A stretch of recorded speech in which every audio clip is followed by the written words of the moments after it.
Hi everyone, this is Joy from Curves with Joy, and this is my first video that I wanted to upload. And today I really wanted to touch bases on how to relocate on a budget, because that is the topic that I seem to get the most emails about.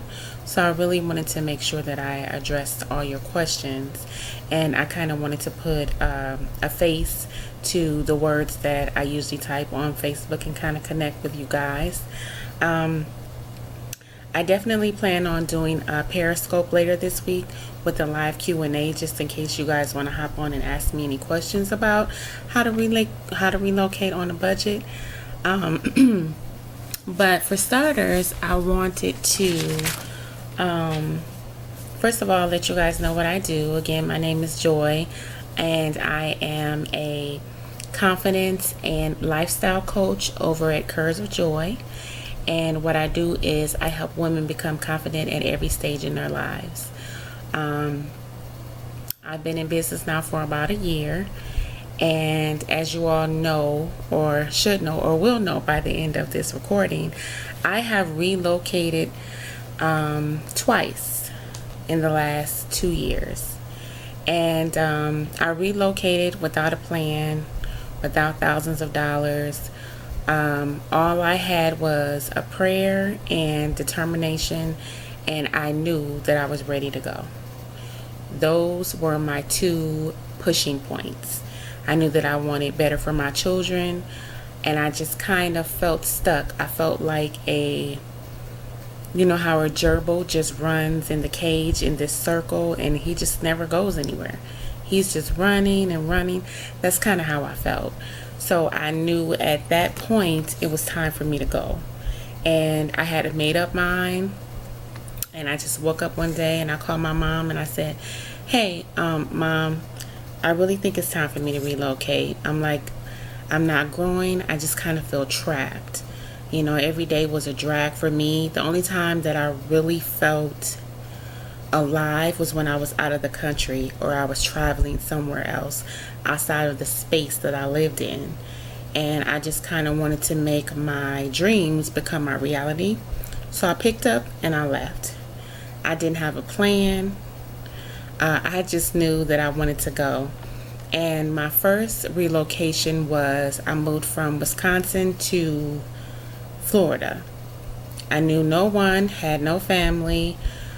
I strictly ended up in Florida out of the love for two things. The first thing was my love for palm trees and my love for the Bahamas, which is a place that I travel to often. So I feel like, hey, Florida is the place for me, because I know that it's just a hop, skip, and a jump for me to go over to the Bahamas and say hey to all my friends over there. I can look at palm trees every day. I feel like it was the ideal location for myself and my two children. So I made up my mind that's where I was going to go. And what I did was I sold everything that I had. Now some people, they may have things that they want to keep, but that was not the case for me. I wanted to leave all my furniture behind, all the memories. The only thing that I took with me were my two children, clothes, and a couple of pictures and things like that, and of course all of our personal belongings. But everything else we sold, and I don't have any regrets about that. I sold everything. Everything that I sold, I took that money and we left. Believe it or not, I relocated to a whole nother state with about $800 to my name. That was it. Just $800, a prayer, and a made up mind. So if I can do it, I know you can do it too. I get a lot of emails, especially from single moms who really want to get their kids out of the neighborhoods that they live in. You know, kids can't go outside and play freely anymore. And it's really getting to the point where you're just like, where can I go? There has to be somewhere else that's better, especially for us single moms that are raising black sons. You know, that tends to be just something that a worry that we carry, especially as they start to get older. So I do get a lot of emails about, hey, what's the first step that I can take?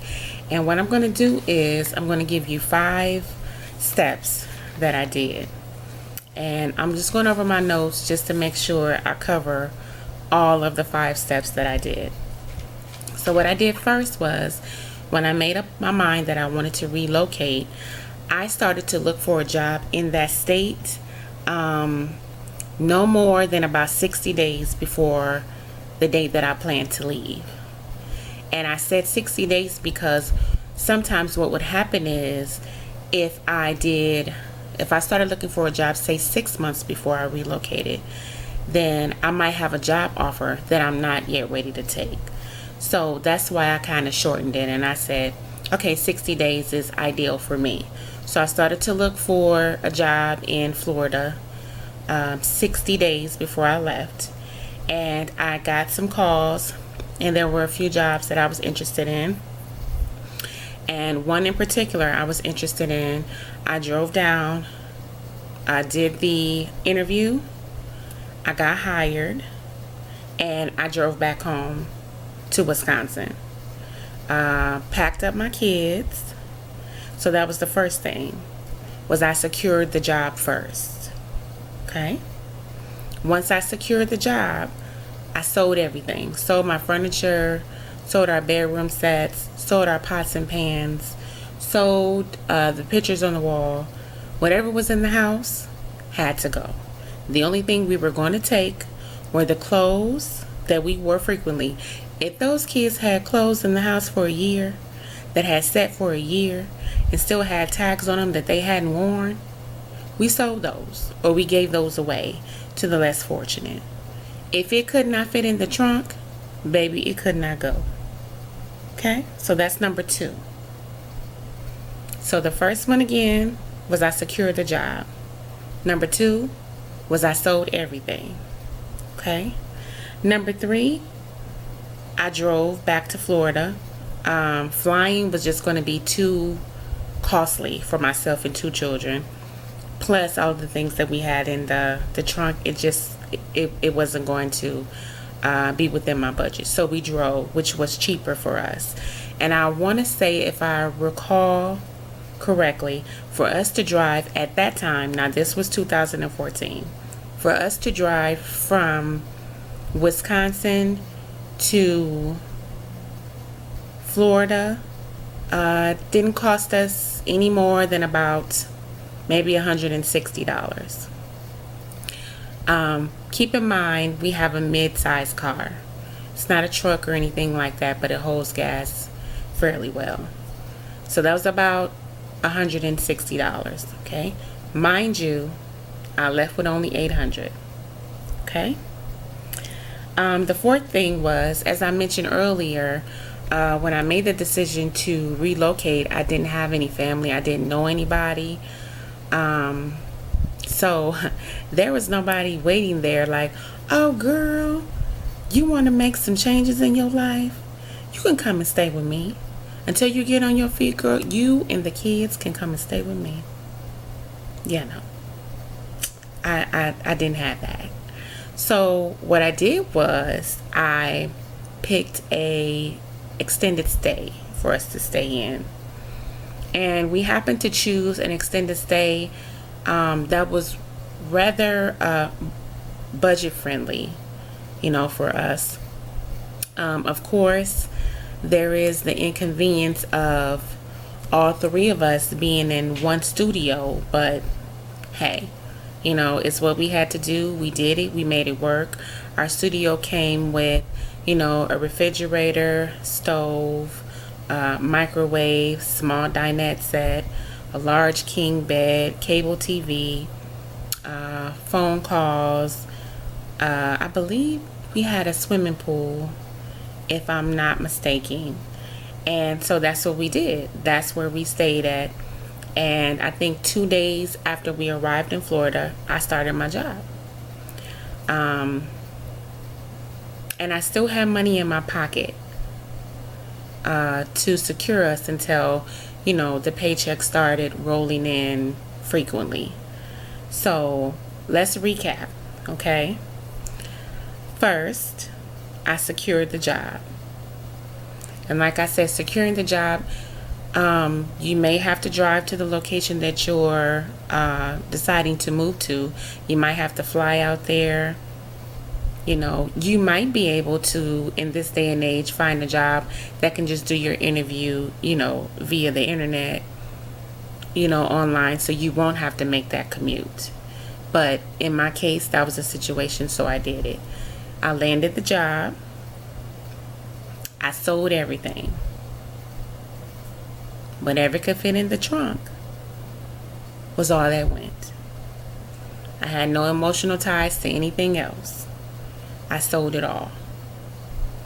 Off of everything that I sold, I pocketed that money because I knew I would need it for gas, to stop at hotels on the way for us to sleep, and to hold us over until, you know, the paycheck started coming in from the new job in the new state.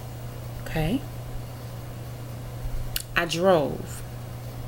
Instead of flying, instead of catching a train, instead of catching a bus, we drove. That was the least inexpensive option for us to do with 3 people and all of the things that we had in the trunk. 4, I chose an extended stay. That was budget friendly for me. And that worked out for us. Worked out for us well. Now, for those people who want to relocate, if you have a place that you can relocate to where you have someone that you trust, someone that you know is looking out for your best interests, someone who's offering their home to you, for you to come until you get on your feet, then by all means, take that opportunity to do that. You know, you don't want to make it any harder on yourself than you have to. You know, so if I would have had that option, I definitely, you know, would have took that option instead of the route that I took. But I was just so ready for a change that I really didn't care. I did not care. I was willing to do whatever to get the hell up out of Dodge. I was ready to go. So, do I have any regrets on my first relocation? No, none at all. I learned so much about myself. I learned so much about how everything does not have to be perfect. Had I stayed and waited until I had the perfect amount of money, had I stayed and waited until, you know, I saved up enough money to drive all my things down to another state, had I stayed and waited for somebody to say, oh yeah, you can come stay with me, I would still be where I was. I would still be back in that same miserable, depressing state with those same miserable, depressing people. But I didn't. I got my prayer, honey. I got my determination and my made up mind. And I got the hell up out of there. You can do it. I did it. You can do it too. I'm here to help. If you ever have any questions, you can send me an email. The emails can be sent to curvesofjoy@gmail.com. I'll also put a link in today's video. And if you have any other questions or any topics about relocating, you can always shoot me those questions as well, and I'll go ahead and give you guys, you know, the best information that I have. Okay? So again, I wanted to videotape how to relocate on a budget and let you guys know that there are options out there. Everything doesn't have to be perfect. You just have to be ready to go. That's it. Be ready to go. Be serious about it. Make a plan. Execute. What they say, pray, slay, execute. Or is it slay, pray, execute? Girl, one of them prays, one of them slays. But the bottom line is execute. Okay, ladies? So until next time, thanks for watching our first video here at Curves of Joy. I'm inside of my home. Next time I'm going to choose a better location with better lighting and pretty trees or something and flowers and things in the back. But this time I just really want to get you guys out the information. Thanks again for watching. And again, I'll be doing a Q&A on Periscope later this week. Okay? Bye-bye.